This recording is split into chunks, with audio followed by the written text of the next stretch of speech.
Na noite de hoje, nós recebemos um convidado de São Paulo, e apresentá-lo assim seria muito pouco para expressarmos o carinho que temos, não apenas pelo seu volume de conhecimento acerca da doutrina espírita, de medicina e espiritualidade, mas também por sua presença fraterna, amiga, cuidadosa e gentil.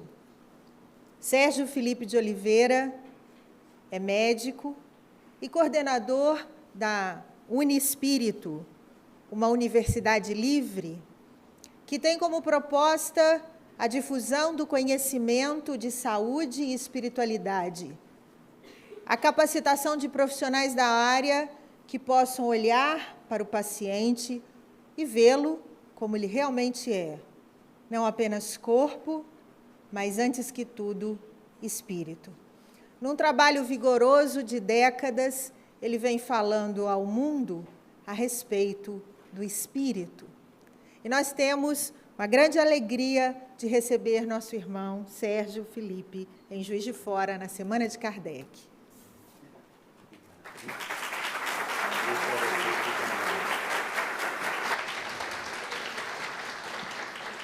Boa noite a todos. Obrigado pela recepção carinhosa. Muita alegria também rever os colegas que há tantos anos não nos víamos. Podemos também eternizar nossa amizade aqui através desse momento tão gratificante. Eu tenho muita gratidão ao Centro Espírita, porque foi o Centro Espírita que me socorreu e socorreu minha família tantas vezes em momentos difíceis. Então, poder falar num Centro Espírita é uma retribuição de gratidão por tudo que eu recebi nos meus anos de vida e tenho recebido junto a gente que tem família, tem filhos, sabe quantas coisas a gente passa e que necessita de amparo, e o Centro Espírita está sempre ali, com aquele abraço seguro, nos dando estímulo, força, correção, estrutura, conhecimento, afeto. Então, muito obrigado a todos que mantêm essa estrutura desse Centro Espírita, que eu acho que o trabalho de tantos anônimos, às vezes, não é? É de extrema importância.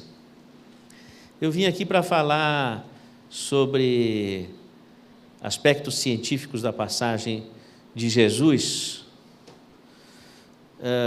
mas eu gostaria de esclarecer que eu me sinto um pouco envergonhado de falar de Jesus Cristo, pelo acanhamento da minha pessoa, no que diz respeito a tantos tropeços, tantas mazelas. Eu tenho um inimigo dentro de mim mesmo. Mas já me sinto à vontade se a minha fala puder contribuir para que todos nós possamos cada vez mais nos direcionarmos no entendimento do que significou a estada de Jesus entre nós e do que significa suas irradiações. Aí já fico mais à vontade, não é? Agora, sobre a ciência, eu também tenho pouca autoridade sobre o assunto. Eu sou um médico prático e tenho a ciência como hobby. Então, não é um território que eu conheça muito. Também a ciência está meio démodé. Nós estamos mais no século das artes. A música cala mais fundo do que um convencimento científico que é enfadonho. Mas eu ainda acho que a ciência tem valor quando ela serve à descoberta do espírito. Cientistas do amor, pesquisadores da paz. Aí faz sentido para mim. Então, eu gostaria de comentar primeiramente o seguinte: Jesus foi o primeiro homem que exerceu, apregoou e exerceu a fraternidade irrestrita. Antes de Jesus, ninguém fizera isso. Podia ser solidário, se fosse fariseu com fariseu. Não fosse fariseu, podia morrer. O romano era solidário com o romano, mas se fosse egípcio, podia morrer. Também na Índia, solidariedade daqueles da mesma casta. Não fosse da mesma casta, não. E assim também por todo o mundo. Quer dizer, o indivíduo que chega dizendo da solidariedade aberta e restrita entre todos, isso era uma heresia, era uma aberração para a época. Como que é possível? Inclusive, o indivíduo que ficava doente e inválido e não representava mais a raça, era jogado para o Vale dos Leprosos. Você veja, até o século XVIII, o hospital não era lugar para tratar doente. O médico não ia até o hospital. O hospital era assim, ficava doente, ia para o hospital, mas não era para tratar, era para separar aquele indivíduo doente da sociedade, para não contaminar a sociedade. E ia para o hospital, iam todos os enlouquecidos, os doentes físicos, os infectados, iam também os criminosos, tudo para o hospital. E o hospital era construído à beira-mar, porque quando lotava o hospital, punha tudo num barco e jogava à deriva. Aquilo que Michel Foucault vai chamar da nau dos insensatos. Só depois, no século XIX, XVIII para o XIX, que começa o médico ir até o hospital a partir do lema da Revolução Francesa, igualdade, fraternidade. Como é que é? Igualdade, fraternidade e liberdade, não é? Então, aí, com esse ideário de igualdade, houve um sentimento de irmandade para com os doentes. Então, aí o médico entrou no hospital. E foi aí, por exemplo, que Philippe Pinel, entrando no hospital, ele se identifica com os pacientes de psiquiatria, resolve separar para ajudá-los. Não é? Então, você veja, essa solidariedade irrestrita, até meados do século XVIII para o XIX, não existia nem sequer no hospital. A fraternidade irrestrita na humanidade, nós estamos um pouco distantes ainda, porque existe o racismo, existe o sectarismo nacionalista, o sectarismo religioso. A Mirna não recitou aqui a comunicação primeira que tem no Evangelho, que os céus iriam espalhar pelo mundo como as estrelas, né, por todos os cantos. Então, o Espiritismo está presente em todas as religiões, em todas as culturas do planeta, porque foi espalhado o conhecimento em todos os lados. Por isso que o espírita é importante conhecer as religiões e conhecer as culturas para encontrar nas religiões, nas culturas e nas diversas línguas, onde o Espírito da verdade colocou conhecimento. O espírita ele tem que saber línguas. Não estou dizendo que você precisa agora começar a estudar o grego, não é? Mas assim, a sociedade, o movimento, estudar línguas, estudar culturas, estudar religiões e ir buscar, em todos esses segmentos, as manifestações do conhecimento do Espírito da verdade. Você quer ver uma coisa, por exemplo? Qual era o livro de cabeceira de Mahatma Gandhi? Sou todo ouvidos.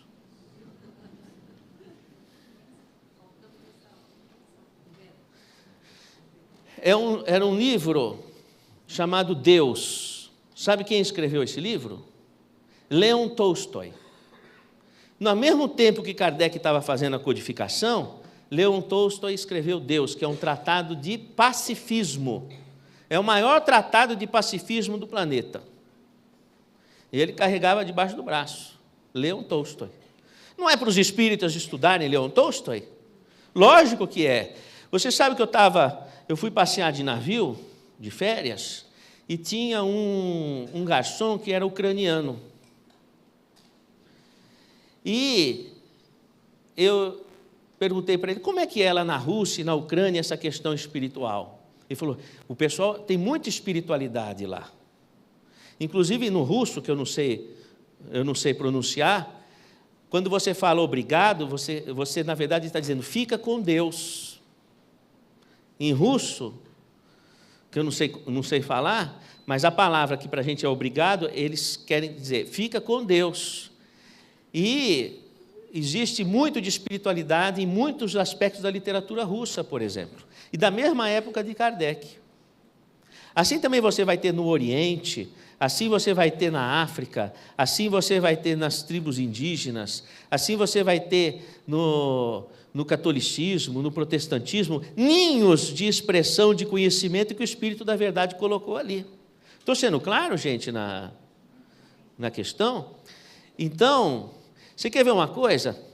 Por que Charles Darwin veio aqui para a América do Sul estudar lagartos em Galápagos? Veio lá da Inglaterra, pegou um naviozinho porcaria e atravessou. Por que ele fez isso? Você faria isso? Atravessaria o Atlântico em 1800 em Hong Kong, num barquinho mais ou menos, para estudar lagarto? Fala a verdade. Não estou desmerecendo o lagarto, não é isso? O que acontece? A família do Darwin, o avô dele, etc., eles eram de uma religião parecida com os druidas, que conhecia igual o espiritismo. E o que acontece? Eles eram abolicionistas, contra a escravatura. Ferrenhos abolicionistas, contra a escravatura. E o avô do Darwin falou, você vai desenvolver um trabalho, e todo o empenho financeiro da família em cima disso, para estudar a evolução das espécies, para provar que branco e negro é a mesma raça. E ele provou, branco e negro é a mesma raça, para provar que não tinha sentido a escravidão e nem o racismo. Você aprendeu na escola que Charles Darwin teve esse propósito? Aprendeu? Não. Espírita precisa estudar. Você sabe que quando Charles Darwin defendeu a teoria evolutiva, quem defendeu junto com ele que ganhou o mesmo prêmio? O mesmo. Russell Wallace. O que o Russell Wallace vai falar? Vai falar o seguinte, que o espírito evolui acompanhando a evolução das espécies. Ele fala da reencarnação. E ele vai falar para o Darwin, Darwin, você não vai falar para o mundo que você acredita nisso? E quando o Russell Wallace fala isso, ocorre uma conspiração do silêncio. Hoje você vai no Museu de História Natural de Londres e não tem a estátua do Russell Wallace, mas ele ganhou o mesmo prêmio do que o Darwin. Porque ele falava de reencarnação. O Russell Wallace era espírita. Vocês já ouviram falar do Sherlock Holmes? Teve até aquele filme do Sherlock Holmes, não é? O Arthur Conan Doyle foi o escritor que inventou esse personagem Sherlock Holmes. Inclusive, o Sherlock Holmes tinha psicometria, um tipo de mediunidade, que você toca num objeto e você vê as coisas. Assiste o filme de novo para você ver. E ele até fala dos chakras. Arthur Conan Doyle, qual foi o último livro do Arthur Conan Doyle? Qual foi? The History of Spiritism, a história do espiritismo. Foi o último livro. Olha, não é uma coisa bacana isso? Mas por que você não sabe disso? Você vai na Rua Baker, na Inglaterra, e não tem o livro, na casa do Doyle, não tem o livro History of Spiritism, porque é uma conspiração do silêncio. Quem é que deve levantar à tona isso? Os espíritas. Então, eu estou falando isso para ver como mesmo o Espírito da Verdade foi colocando o saber em todas as culturas. Então, eu dou muito valor a esse conceito de solidariedade aberta, em que não há sectarismo religioso, mas você vai abraçar e se abrir para todas as esferas de conhecimento que formam uma coesão, sobretudo no que diz respeito a essa questão do Espírito da Verdade, que é a esfera crística, ter, na época do século XIX, iluminado todas as culturas. Nós temos que ir atrás disso. Fui claro na questão, gente? Tá? Então, quando você fala espírita, se imagina numa janela aberta para o mundo, e não numa casa fechada, com estantes com poucas prateleiras. Imagina uma janela, que o espiritismo, tudo isso daqui, gente, é uma janela para você conhecer tudo, conhecer o mundo. É um primeiro passo para você poder conhecer muito mais. E Jesus, ele é interessante porque é o seguinte, Jesus foi antecedido por Sócrates e Platão, tanto que no Evangelho segundo o Espiritismo, o Evangelho segundo o Espiritismo começa com a doutrina de Sócrates e Platão. Por quê? Porque Jesus, ele segue a mesma linha no pronunciamento dele, de Sócrates e Platão. O Sócrates, ele pregava andando também nas comunidades, e foi condenado à morte como Jesus. Só não foi crucificado, foi condenado à morte por cicuta. A mulher do Sócrates era uma lavadeira, chamava Xantipa. Ela achava que o Sócrates era vagabundo, porque ele não trabalhava assim, na enxada, ele era filósofo. Não é? Quando ele chegava perto da casa dele com o discípulo, ele falava para o discípulo, olha, lá o trovão, era a Xantipa, com um pote de urina, quando ele chegava perto, ela jogava em cima dele. Ela era brava, a Xantipa, não é? Mas quando ele foi condenado à morte, ela foi para a prisão, aflita, visitá-lo. Sócrates, Sócrates, fostes condenados à morte. Sócrates, o que vai ser? Calma, Xantipa, dizia Sócrates. Não estão os juízes também condenados à morte pela natureza? Não é? Sabedoria incrível. E o Platão era o discípulo de Sócrates, e ele vai escrever as coisas que Sócrates falava. E o Platão, no livro A República, o livro 10º, ele vai trazer argumentações curiosíssimas. Por exemplo, ele vai dizer o seguinte, a matéria, quando tem alguma coisa ruim, ela estraga. O ferrugem estraga. O cancro estraga. Mas o espírito não estraga com alguma coisa ruim. Você vê a mágoa e o ódio e etc., e a pessoa está lá firme. A pessoa é ruim, mas está firme. Ele observou também o seguinte, que a pessoa, por exemplo, ela está no leito de morte, toda doente, isso eu já vi acontecer muitas vezes. Uma vez aconteceu um caso semelhante ao que Platão descreve. O casal estava separado há 30 anos numa relação de ódio. E ele estava na UTI, nas últimas. E os filhos fizeram de tudo para que a mãe fosse visitá-lo no momento derradeiro. E ela chega na UTI, e eles se entreolham, ela pega na mão dele, e ele diz para ela, me desculpa.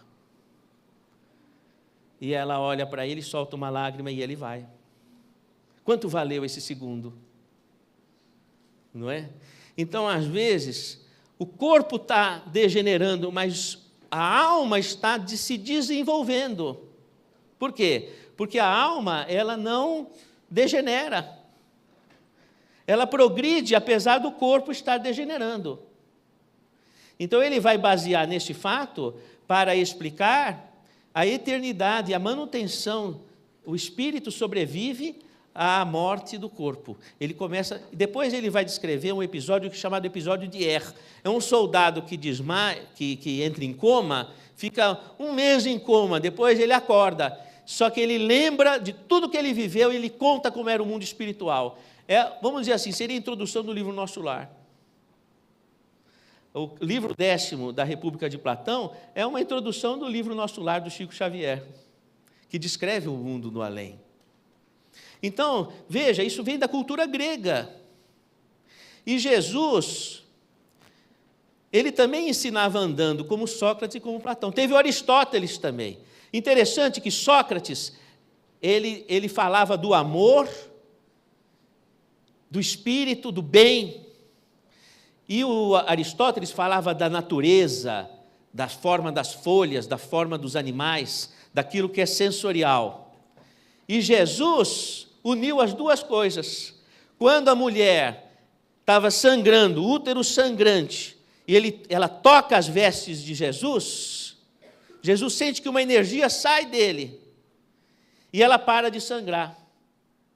E ela diz, Senhor, tu me curastes. Ela diz, não fui eu que te curou, foi a tua fé que te curou. Então, uma força do Espírito que curou objetivamente a matéria. Parou de sangrar, foi observado. É Sócrates unindo com Aristóteles. Jesus faz a síntese da filosofia helênica, da filosofia grega. Então, é até interessante que na época havia uma gíria helênica. A helênica é a mistura da cultura romana com a cultura grega e a cultura hebraica. Então, ele chama helênico, porque Roma invadiu a Grécia, invadiu o território de Israel, não é? E então misturou, houve uma mistura dessas culturas. Então, começou a misturar as línguas, as culturas, etc. E existia uma gíria que dizia assim, quando uma pessoa era dotada de grande força física e espiritual, dizia assim, ele é filho de Deus com uma mulher mortal. Então, Hércules era filho de Zeus, que é Deus, com Alquimena, que é uma mulher mortal. Jesus é filho de Deus com Maria. Era uma gíria helênica que queria dizer, ele é dotado de grande força física e espiritual, porque ele vinha dessa cultura. Agora, nós temos muito ainda a conquistar na direção de Jesus, que é a fraternidade irrestrita. Sabe, eu não digo vocês que são pessoas iluminadas, mas a nossa cultura está impregnada de racismo, de preconceitos, está impregnada, isso daí, Jesus é união, é não racismo, não preconceito, não haver discriminação se é rico, se é pobre, qual nacionalidade que é, qual religião que é. Jesus é coração aberto, é a casa do caminho de Pedro, que abraçava a todos. Então, de toda a ciência que nós vamos estudar aqui, tudo isso só vale se nós pudermos parear com Jesus, traduzindo também os nossos sentimentos em sentimentos de fraternidade irrestrita. Fui claro, gente, na importância disso? Sabe, porque às vezes eu não gosto desse negócio de piada racista, a gente tem que tomar cuidado com o que fala. O mundo surgiu a partir do verbo divino, é a palavra, é a força do verbo. É as piadas racistas, é falar mal do outro. A língua, ela é uma tijolada. A gente tem que tomar cuidado com o que a gente fala, porque a gente pode machucar uma pessoa, mesmo que a pessoa não esteja ouvindo. A gente precisa de tomar muito esse cuidado. Nós precisamos nos aprimorar nesse aspecto. A gente precisa levar para a nossa casa a força da espiritualidade a partir de nossas atitudes, do perdão, de suportar as convivências difíceis, de levar a oração para dentro de casa. Nós precisamos selecionar o que a gente ouve na televisão, no rádio, para ter ouvidos para cativar o que é de bom.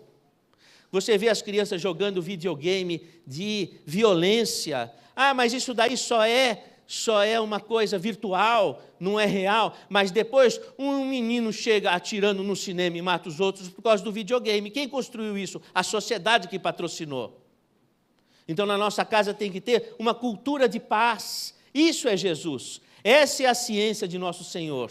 É aquela atitude. 20% da população brasileira é alcoólatra. Então, como é que eu posso ter uma geladeira cheia de cerveja? Como é que pode? Porque você está pensando, não estou dizendo vocês, estou pensando no pessoal lá fora. Você pode dizer, é o seu prazer, mas o seu prazer tem que ser exemplo para quem está sofrendo, que são os incestos, as relações incestuosas, que ele chega alcoolizado em casa, molesta a filha, molesta o filho, ou agride a esposa, são os assassinatos, os acidentes de trânsito. Como é que eu posso ter um engradado de cerveja na minha geladeira? Só se for sem álcool. Então, isso é Jesus Cristo na atitude. Não é a pessoa ficar amarrada num moralismo, mas é ter consciência social, consciência humanitária, saber para onde vai o sofrimento humano. Nós estamos com um suicídio a cada 25 minutos no Brasil. No mundo é um suicídio a cada 45 segundos. Como é que eu posso me distrair e não olhar para os lados para ver o que está acontecendo? O descalabro da maconha, que faz um mal tremendo, está sendo tratado como se não fosse nada. É um alucinógeno que faz um mal tremendo para o adolescente. é a falta de diálogo em casa, de esclarecimento. Muitas vezes o casal briga, esquece os filhos. Tem que parar a briga, porque se não tem harmonia em casa, você não consegue educar seu filho. Então tem que passar por cima. Casamento não é namoro. Quando você casa, você assume o compromisso de construir o lar. É diferente do namoro. Então existem outras prioridades na frente. É toda uma construção. O amor é uma construção de uma vida. E se constrói em cima de sacrifício, de suportar um ao outro, e de levar prioritariamente a harmonia para o lar por causa dos filhos, por causa dos nossos filhos, por causa dos nossos netos. Então, isso é Jesus. Jesus não é um rótulo para a gente colocar um selo no carro dizendo sou de Jesus, ou sou isso ou aquilo. Jesus é uma atitude. É como o que é Deus? Deus é amor. Como é que você presentifica Deus? No amor, na atitude de amor. O que diferencia o ser humano dos animais? É que o ser humano é capaz de amar quem não o ama. O animal vai amar quem ama ele, mas o ser humano, não. Ele é capaz de amar quem não o ama. É o perdão. Perdoai os vossos inimigos. Às vezes o inimigo dorme com você debaixo do mesmo lençol. Não estou rogando praga. Estou explicando. É que vocês já são evoluídos. Eu estou falando mais do pessoal lá fora. Porque a gente vem nessa vida para transformar em elos de amor o que era ódio no passado. Por que existe muita ansiedade? O pessoal está sofrendo de ansiedade fóbica, ansiedade de angústia depressiva. Por que está sofrendo de tudo isso? Porque existem sentimentos contrapostos. O passado de ódio e a promessa de amor. Então, as relações de amor e ódio, as relações de sentimentos contrapostos, provocam ansiedade, dá taquicardia, dá dor de estômago, síndrome do colo irritável, dá um nó na garganta, entendeu? Dá uma depressão, uma insônia, uma despersonalização, uma perda de memória, dá um transtorno obsessivo-compulsivo, todos derivados da uma insônia, todos derivados desse processo. Então, nós vivemos essas questões. Agora, o que é essa ansiedade provocada pelos sentimentos que se contrapõem nas relações humanas? O que é essa ansiedade? É porque, na dificuldade de lidar com a vida e com as suas mazelas, a gente quer ser Deus. O que quer dizer querer ser Deus? Eu quero que tudo aconteça do jeito que eu quero. Se não acontecer, eu grito, ou eu desmaio, ou eu tenho um treco. Ele tem que ser do jeito que eu quero que seja. Se não for, nossa. Tudo tem que acontecer do jeito que eu quero que aconteça. Se não acontece, pronto. Então, isso daí cria ansiedade, querer ser Deus. É diferente de querer estar com Deus. Querer estar com Deus é confiar em Deus. Confiar que Deus tudo provê. E naquela confiança você sereniza. E aí a sua mente fica clara para você tomar atitude. É como a Joana, esposa do prefeito de Antipas. O prefeito de Antipas se chamava Cusa. Então, Joana de Cusa. Então, a Joana, o prefeito de Antipas, o esposo dela era terrível. Grosseirão dentro de casa.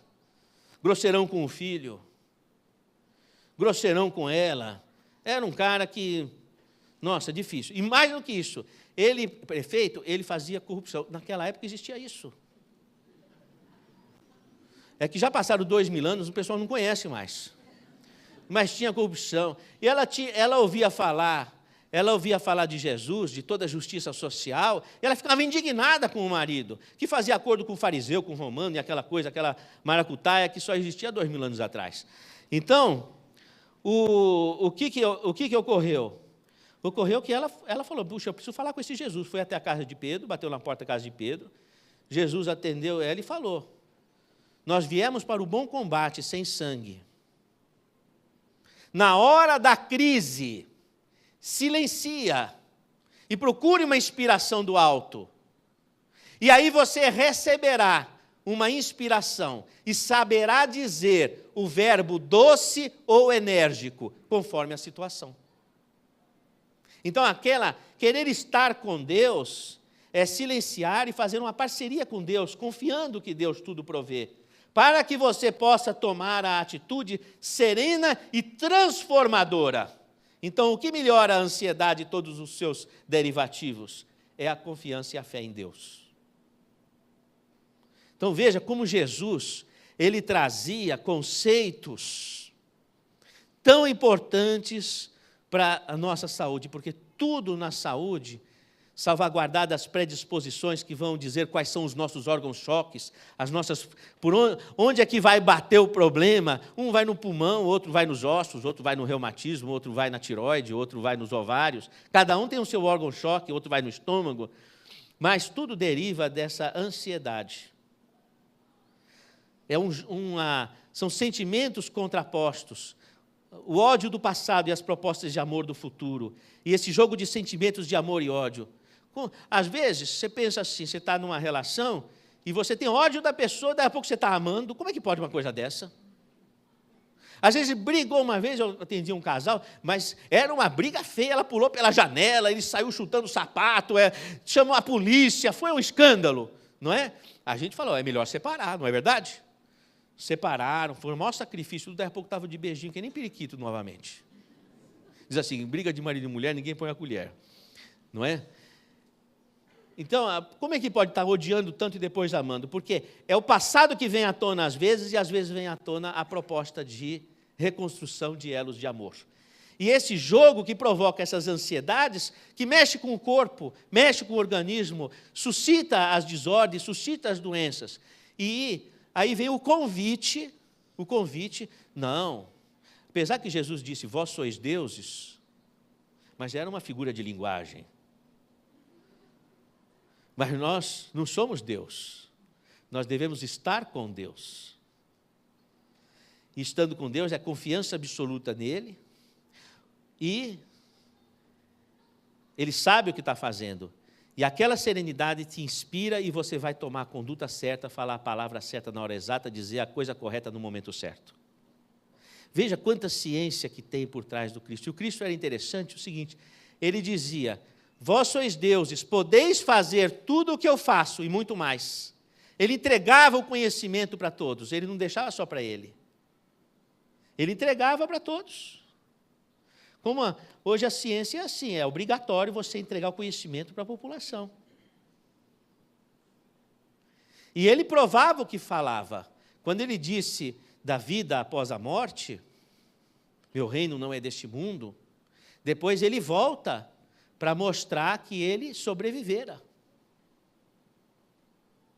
Então Jesus, ele falava e ele comprovava sensorialmente. Ele era um cientista.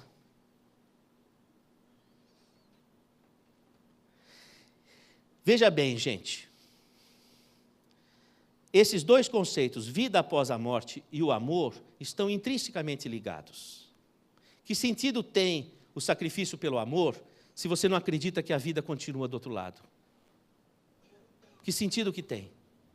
Se você disser que tudo que determina é a genética, então, uma pessoa melhor, ela não tem méritos, ela é melhor porque ela é geneticamente melhor.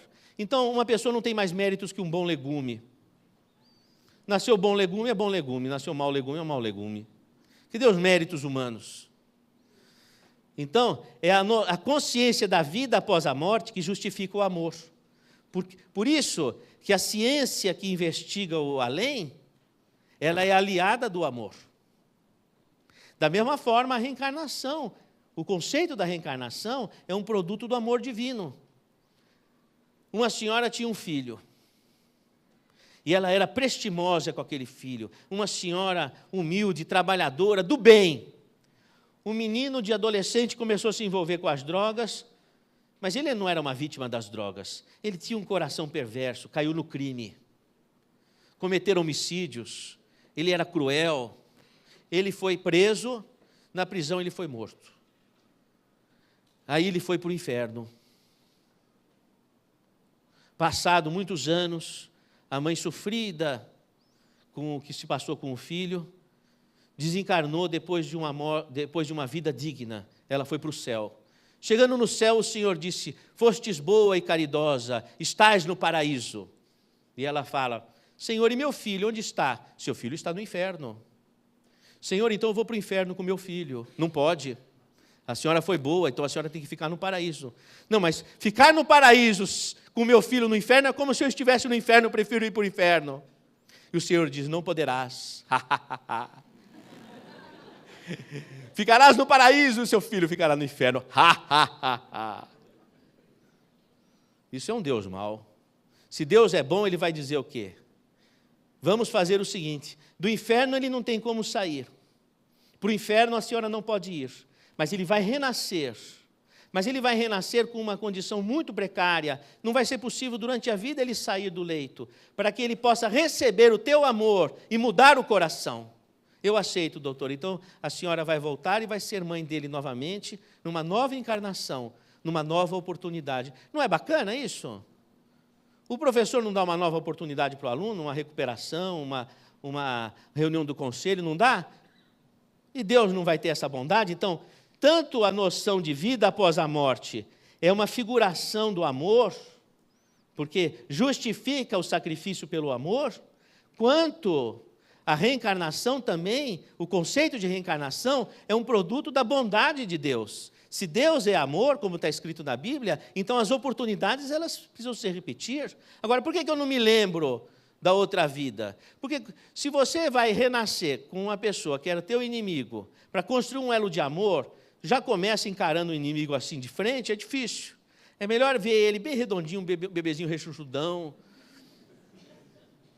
para você amar ele, e vem na forma de criança, que a criança assimila coisas novas e etc., para reconstruir a relação, começar de novo.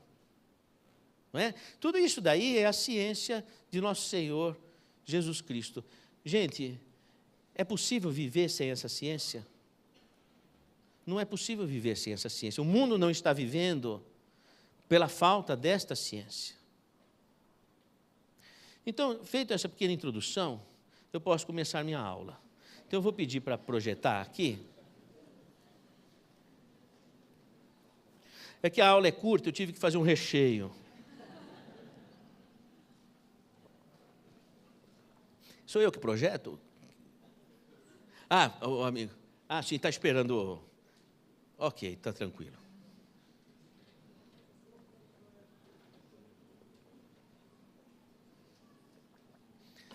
O que eu vou mostrar para vocês? Eu vou mostrar um pouco das minhas pesquisas científicas, mas eu queria ter falado tudo o que eu falei para vocês entenderem que as minhas pesquisas só fazem sentido para glorificar a Jesus. Mas não é uma glorificar a Jesus como, vamos dizer assim, idolatria de uma imagem. Não, é a glorificação na atitude. Que tudo o que eu estou fazendo na área da ciência só se justifica por isso, senão para mim não tem sentido nenhum. Se for para que nós possamos nos entender, nos conhecermos melhor para podermos nos amar. Então vamos começar. Comece por esse daqui, ó, esse verdinho aqui. Como é que faz? Esse. Comece por esse. Aí, ó. Código Internacional de Doenças. Olha que bacana. Organização Mundial de Saúde. Não é? Uma vez eu estava no Hospital das Clínicas e eu estava no setor de transplante de medula e eu pensei em levar a espiritualidade para aqueles pacientes sofridos, não é? E aí eu precisei pedir licença para o diretor do Hospital das Clínicas, que era o professor Dalton Chamoni. E ele falou assim, Sérgio, eu deixo você fazer suas pesquisas de espiritual se você me mostrar um livro de medicina que tenha coisa do espiritual. Eu falei, professor, isso é muito fácil, o Código Internacional de Doenças. Aí ele pediu para a secretária dele trazer. Eu falei, abra no F44.3, faça isso. Vamos lá, pronto. Aí ele abriu, F44.3. Estados de transe e possessão. Ele ficou olhando 10 minutos. 10 minutos olhando é muito tempo. O diretor do Hospital das Clínicas tinha 50 anos de medicina. Ele nunca tinha visto isso. Estado de transe e de possessão. O estado de transe é o estado de desdobramento, saída fora do corpo. E possessão são as obsessões espirituais. E exclui esquizofrenia, exclui outras... Moral da história, o médico tem que saber fazer esse diagnóstico, não é? Como o seu médico, naturalmente, já deve ter pesquisado, olhado para você e dito, bom, vamos ver em que aspecto a desordem pela qual você passa contempla algo do diagnóstico, estado de transe e possessão, ou seja, mediúnico. Ele deve ter conversado isso com você, ou não, porque está no livro de medicina. Entendeu? Bom, então, o que acontece? Transtorno caracterizado pela pela perda transitória da consciência da identidade, o indivíduo muda o olhar, muda o jeito, não é? Associado a uma conservação perfeita da consciência do ambiente. Ele tem uma consciência do ambiente, nada muda à volta dele, mas ele muda o jeito dele. A pessoa olha para ele e fala, ele está diferente. Ele olha para o mundo e fala, o mundo não está diferente, eu não estou diferente. Imaginou um casal assim? Ele fala ou ela fala uns absurdos, porque ela está tomada por um espírito, ou ele está tomado por um espírito. Aí você sofre, depois que passa, você vai conversar com a pessoa, você viu o que você fez? Ele não lembra. Ele não tem remorso, ele não lembra por quê? Porque ele foi tomado por uma entidade. Mudou o olhar, mudou o jeito, mas estava tão doce, como é que está tão agressivo agora? Aí o casal, nossa, fica em petição de miséria, ninguém se entende. Porque entrou o componente. Isso quando não deriva para uma epilepsia atípica, um transtorno bipolar atípico, algo parecido com a esquizofrenia, uma depressão intratável, uma desordem hormonal, imunológica, alguma coisa difícil do médico, porque entrou um outro componente que afetou o sistema. Vamos ao próximo, por gentileza. Interessante o manual de desordens mentais da Associação Americana de Psiquiatria, que já está no DSM-5, já fala muito mais do que eu vou falar aqui. Diz o seguinte, o clínico deve tomar cuidado para não diagnosticar como alucinação ou psicose casos de pessoas que dizem ver ou ouvir espíritos de pessoas falecidas, porque isso pode não significar alucinação ou psicose. A medicina começa a admitir a existência de vida após a morte, a possibilidade da existência de vida após a morte. Tanto que nos Estados Unidos, várias universidades com grants do governo já têm laboratórios de pesquisa de vida após a morte. Sabe quem é o maior investidor em pesquisa de vida após a morte? É a empresa Xerox. Próximo, por gentileza. Bom, pronto. Eu comecei estudando glândula pineal. Este daqui, ó. Você tem uma dessa no meio da tua cabeça. Ela parece um caroço de azeitona, está bem no meio do seu cérebro. É bom você saber o que tem na sua cabeça. Presta atenção, então. Então, a glândula pineal, ela possui propriedades muito interessantes. Vamos ao próximo, por gentileza. Aí, essa é uma glândula pineal já diferente, ela é mais bolinha. Não é? Como é que será a sua glândula? É que esse exame o seu plano de saúde não cobre. Então, vamos ao próximo. Pondo no microscópio eletrônico, ela apresenta cristais. Esses cristais de apatita, eles são estruturas fora de série, são coisas para pesquisas extraordinárias, porque a apatita, ela é um excelente acumulador de informação. Recentemente, eu tenho tido diálogo com o Instituto de Pesquisas Nucleares na Universidade de São Paulo, que faz o submarino nuclear, faz a usina nuclear, etc. Eles estão muito interessados na pesquisa de apatita e nos convidaram para participar de um debate sobre o assunto para pesquisar estocagem de informação a partir da apatita. Então, a coisa é muito séria nesse sentido. Então, o que acontece? Essa apatita, ela faz com que haja um sequestro do campo magnético. O campo magnético é uma coisa muito séria. Eu tenho conversado com os colegas. Você vai pela estrada, aí você vai no pedágio. Em São Paulo é muito comum aquele pedágio sem parar. Não sei se existe aqui sem parar. Existe? Então, é uma empresa que vai além do estado de São Paulo. Você, a 30 metros da porteira, a porteira vê se é você, vai até o seu banco, a sua conta bancária, verifica se você pagou, se pagou, abre, se não pagou, não abre. É ou não é? Como é que ela faz isso? Pela onda magnética. Agora, raciocine comigo. Se uma porteira funciona com onda magnética, você se julga mais que uma porteira? Vamos pensar. Não é? Precisa de 2 neurônios para entender isso? Imagina o cérebro. Então, a pineal, o que acontece? Nós transmitimos pensamento um para o outro, quando estamos no mundo espiritual, a mesma coisa, é uma rede, é uma web mind. É uma rede mental de interações. E então a glândula pineal capta, sequestra um campo que você teve sintonia. Então você captou um pensamento de um espírito ou de uma pessoa, e aí aquilo fica no cérebro. E aí vem um choro que não sabe porquê, uma tristeza que não sabe porquê, vem um pensamento intrusivo, vem uma energia, uma sensação, e aí gira ali no cérebro e provoca alterações. Vamos ao próximo, por gentileza. Aí, aqui é a apatita, coberta por uma camada de tecido conjuntivo. Eu achei bacana, quando eu vi essa imagem, eu falei assim, puxa, falaram tanto que não tinha bola de cristal na cabeça, e tem. Então, da próxima vez que falar, eu não tenho bola de cristal na cabeça, você fala, tem. Tem. Por isso que Jesus disse, podeis fazer tudo o que eu faço e muito mais, porque você tem essa bola de cristal na cabeça. Vamos ao próximo, por gentileza. Aqui, os cristais, ao próximo, vamos ao próximo. Aqui, próximo. Quando você fratura um cristal, ele possui lamelas, igual uma cebola, que aumenta com a idade. Quanto mais idade tem a pessoa, mais lamelas tem e muda a sensibilidade da pessoa. Por isso que sempre a mediunidade, ela está tendo que ser aprimorada.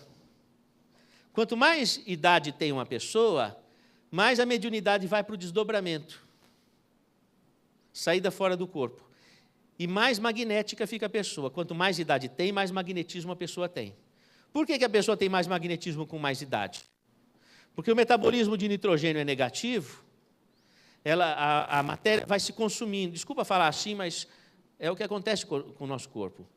A matéria vai se consumindo, e como dizia Lavoisier, na natureza nada se perde, nada se cria, tudo se transforma. Se vai sumindo a matéria, porque as coisas vão despencando, vamos falar a verdade. Então, porque vai saindo energia magnética. Então, uma pessoa de mais idade tem mais energia de cura. Por isso que você vê assim, o preto velho, a senhora benzedeira, a pessoa mais idade tem, mais energia de cura ela tem. Então, normalmente, assim, o médico fica muito velho, não consegue mais raciocinar as doses dos remédios, coloca ele para dar passe. É sério. Ele vai curar mais de quando dava remédio. É verdade, porque tem muito magnetismo. Você não pode mandar uma pessoa idosa embora do centro, você tem que colocar ela na sala de cura. Porque ela tem muito magnetismo, a pessoa idosa. Mais idade tem, mais força magnética de cura para ajudar o outro, não é? A gente nunca perde o trabalho, sempre.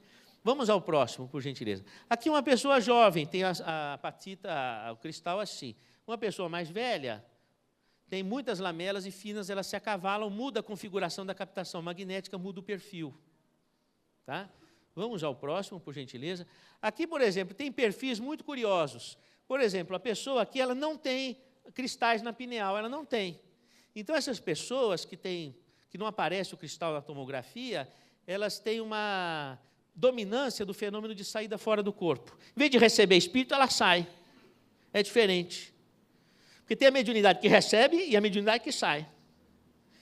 E a pessoa que sai do corpo, quando ela sai do corpo, ela exala energia magnética, ectoplásmica. Então, ela sente o que o outro sente, ela sente o ambiente, às vezes ela tem pânico, ela fica com dificuldade de concentração, porque ela capta muita coisa que ela não consegue entender o que está captando. Ela mistura o sentimento, porque ela sente o que o outro sente, ela não sabe o que é dela, o que é do outro. Cada hora muda o sentimento. Ela também se aprofunda muito dentro dos sentimentos próprios, fica muito autocrítica. Aí depois acaba a energia, ela tem um shutdown e entra numa depressão difícil. E é difícil tratar com remédio. Por exemplo, essa paciente, ela que escreveu com a grafia dela. Falou, doutor, é o seguinte, eu já tomei o fluoxetina, o Prozac, o Efex, o Rivotril, o Elbutrin, a Ritalina, o lítio, o Pondera, o Zoloft, o Pamelor, o Anafranil, o Cipramil, o Triptanol, o Ludiomil, o Cymbalta, o Lamictal. Sugestão no final, eletrochoque. Porque eletrochoque, antigamente, na minha época, eu tinha um televisor Telefunken. Quando fazia o vertical, a gente dava um soco, não se sabe por quê, melhorava. Lembra disso? Então, o eletrochoque, ela falou assim, bom, se tem que fazer eletrochoque, eu acho que eu vou procurar o doutor Sérgio Felipe, que eu recebo o suprassumo do bagaço da laranja. Então, aí, o que acontece? Veja bem, se ela tem desdobramento, ela exala energia magnética, quem está perto dela se sente bem, mas ela fica desgastada com as pessoas.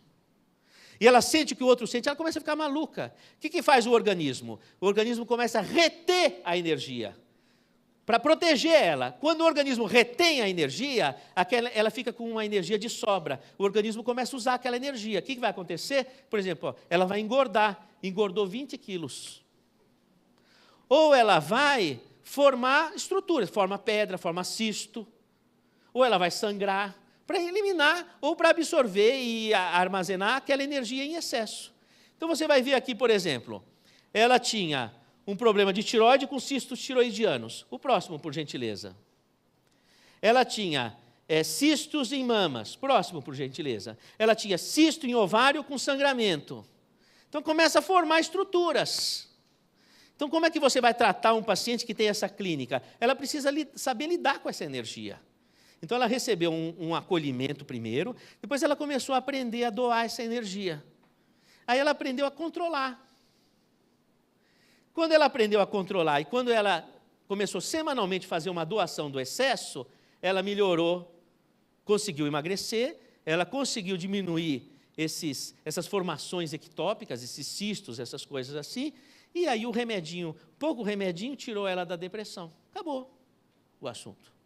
Agora, não foi fácil do jeito que eu estou falando, foi tudo trabalhoso, porque você precisa convencer o paciente de que aquilo que eu estou falando é verdade. É difícil a pessoa acostumar com esse sistema, que ela precisa de abraçar a espiritualidade. Entendeu? Vamos ao próximo, por favor. Pode passar o próximo. Pode passar o próximo. Pulou um pouco, não sei o que aconteceu. Esse. Veja que interessante. Esse menino, de vez em quando, ele mudava o olhar, igual eu falei do estado de transe. O pai dele falava, doutor, parece outra pessoa. E ele sai batendo na porta, ele fica esquisito. Depois ele volta para o normal. O que acontece? Vamos fazer um exame? Uma tomografia funcional. Olha, essa região aqui está brilhante, é a região da pineal, que é a região talâmica, epitalâmica, não é? Vamos ver o laudo do exame. Estudo tomográfico por emissão de pósitron, não é? Aumento do metabolismo de glicose em tálamo, porque está funcionando a região talâmica, epitalâmica ali, que é a pineal. O que ele vai falar? Variação do normal não é uma doença, mas é uma coisa estranha que o médico, o radiologista, não está entendendo o que é. Então, quando eu estou falando desse negócio, eu não estou falando porque eu criei da minha cabeça. Eu vi acontecer nos pacientes, como dizia Gonçalves Dias, meninos, eu vi. Não é? Vamos ao próximo, por gentileza. Próximo. Aqui, por exemplo, você vê os cristais da pineal. Aqui, ó. Então, a pessoa tem uma mediunidade dominante de incorporação. O que acontece? Porque o cristal puxa. Então, a pessoa vai ter aumento de pressão arterial, aumento de fluxo sanguíneo da cabeça, ela vai ter consumo de glicose, ela vai ter uma série de fenômenos, taquicardia. Vamos ver? Faz um Doppler transcraniano. Aumento da velocidade de fluxo do sistema carotídeo. Circulação vertebrobasilar com elevação de velocidade. Eu vi isso acontecer, não inventei a história. O que acontece? Ela começa a ter dor de cabeça e não tem remédio que trate. E começa a aumentar a pressão arterial, ela toma o remédio, a pressão baixa demais. Se não toma, aumenta. E fica aquela confusão. Agora, começou ela, recebeu uma assistência espiritual. Depois, no caso aqui, a incorporação nós treinamos com a psicografia. ela foi tendo domínio do fenômeno. Ela foi assumindo o domínio do fenômeno. Assumindo o domínio do fenômeno, porque se você não assume o que você tem que assumir, o alheio assume. O primeiro espírito que você precisa receber é você mesmo. É fazer o que você tem que fazer na tua vida. Então, se você não assume o que você tem que fazer na tua missão, o alheio assume. Agora, se você assume o que você tem que fazer, você fica de corpo fechado. Você entra em zênite com Deus. Então, ela começou a assumir a tarefa espiritual dela. Então, ela começou a se centrar e o organismo começou a se equilibrar, a dor de cabeça começou a passar. Não foi simples, foi trabalhoso. Foi um jogo entre medicação e o desenvolvimento mediúnico. Desenvolver mediunidade não é criar faculdades paranormais. É você aprender a lidar com um fenômeno que está fora do seu controle e que está acontecendo. Vamos ao próximo, por gentileza. Aqui, presença dos cristais. Dominância do fenômeno de incorporação. Vamos ao próximo, por gentileza. O menino de 15 anos com convulsões. Essas convulsões e com dor de cabeça. Eletroencefalograma, foco sharp e lento. Não é bem epilepsia, mas fica esquisito isso. Esquisito. Mas ele tinha umas crises feias. Foi para o hospital. Vamos ao próximo, por gentileza. Foi dentalizado, recebeu medicação, uma carta do hospital ao chefe do serviço de neurologia. Paciente, quadro sugestivo de pré-síncope, fenômeno mioclônico a esclarecer, por favor, fazer o diagnóstico diferencial. Não estava sabendo o que estava acontecendo. Fenômenos mioclônicos, alteração eletroencefalográfica, alguma coisa parecida que era epilepsia, mas não era. O que é isso daí? Então, foi lá para o meu consultório, que é o suprassumo do bagaço da laranja, vai lá para o consultório. Não é? Nós começamos a acompanhar esse caso, não é? Vamos ao próximo. Olha lá. Esse menino está em transe, recebendo um médico da espiritualidade. Eu converso com a entidade como eu converso com um professor de medicina. Hoje, ele é pai de filhos, tem uma empresa estruturada, família estruturada e trabalha anonimamente na mediunidade dele. Se não fosse a medicina unida com a espiritualidade, como é que estaria esse menino? Estaria entrevado entre os remédios e a cama, se não o hospital de psiquiatria. É ou não é? Quantos meninos desses existem, ou meninas? Quantos? Quantos estão internados nos hospitais de psiquiatria? Quantos desses que estão se suicidando, 1 a cada 25 minutos, têm também esse problema? Então, meus irmãos e minhas irmãs, eu não vim aqui para falar pouca coisa. Eu sou uma ambulância a 200 km por hora pedindo socorro. Essa questão da espiritualidade na medicina é urgente a convidar todos nós ao estudo e arregaçarmos mangas e nos unirmos, mormente numa instituição como essa, para dar assistência e para divulgar informação, porque a população está sofrendo com a medicina materialista, com os conceitos materialistas, que estão sendo inoperantes para atender o sofrimento humano. Meus irmãos e minhas irmãs, se nós estamos fazendo aqui uma homenagem ao professor Allan Kardec, ao Mestre Jesus, essa homenagem deve estar alicerçada numa atitude. Karma, do sânscrito, quer dizer atitude. Mudou a atitude, mudou o karma. Vamos mudar o nosso karma. Transformar o karma do sofrimento no karma da realização. A dor da doença na dor do atleta, que dói, mas ele vai itinerante e vibrante em direção à vitória. Vamos transformar os nossos sofrimentos em ações no trabalho, porque nós temos muito a fazer diante de um mundo materialista, em que nós precisamos transformar a medicina e o mundo materialista para socorrer tantos que estão sofrendo nessa situação. Diz que errar sem saber é perdoável, mas saber e não fazer é problemático. Dizia Fernando Pessoa em um dos seus heterônimos: nasceu sem saber falar e vai morrer sem ter sabido o que dizer. Parece uma abelha no campo sem flores. Nós todos temos uma missão, alguma contribuição, numa palavra, numa atitude de estímulo, de presença.